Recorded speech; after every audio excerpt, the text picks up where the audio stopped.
It's now been 24 hours since the historic arrest and arraignment of former President Donald Trump. So the focus is now on what happens next. Today, one of his lawyers told the Today Show he doesn't expect this case to even go to trial. Chief investigative reporter Jonathan Dienst in the newsroom with the fallout from his day in court. Jonathan.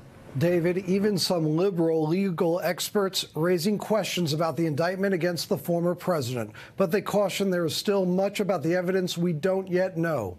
This, as security officials say, threats to the DA's office and the court ongoing as Trump, after pleading not guilty, continues his tough talk.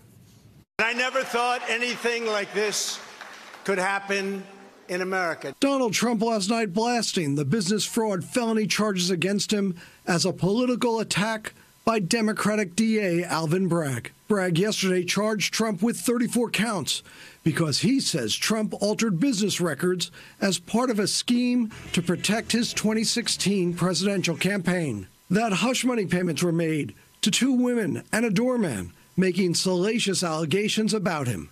Trump denies those allegations. Bragg says the phony record scheme was part of a so-called catch and kill scheme to suppress bad press and also to further other crimes, state and federal campaign laws, and perhaps tax laws. That's the charge that's brought here, falsifying New York State business records. Many legal experts raising questions about Bragg's case with what is known so far. There are both legal issues and factual issues that potentially stand in a way of any conviction of Donald Trump for a felony. Professor Rick Hasson is a liberal and strong Trump critic. He is also one of the nation's top campaign finance experts. Normally don't want to roll out these novel theories in such a high-profile case when neither the law nor the facts are a slam dunk for the prosecution. He says the DA's office may have a good misdemeanor case, but questions how the DA decided on felony counts. Meanwhile, dozens of threats continue to flood into the court and the DA's office amid some harsh rhetoric by Trump, some directed right at the judge. I have a Trump-hating judge with a Trump-hating wife and family. Court officers are providing extra security for Judge Juan Merchan and his family, as some Trump loyalists are singling out past work for Democratic campaigns by the judge's daughter.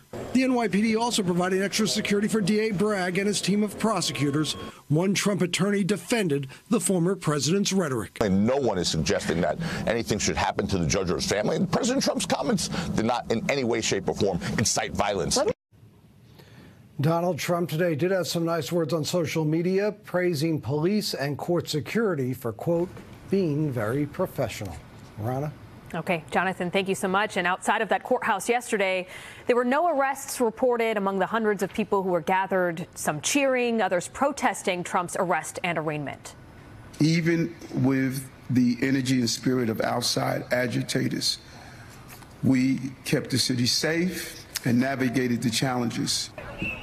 Trump supporters called for the case to be dropped, while others demanded he be locked up.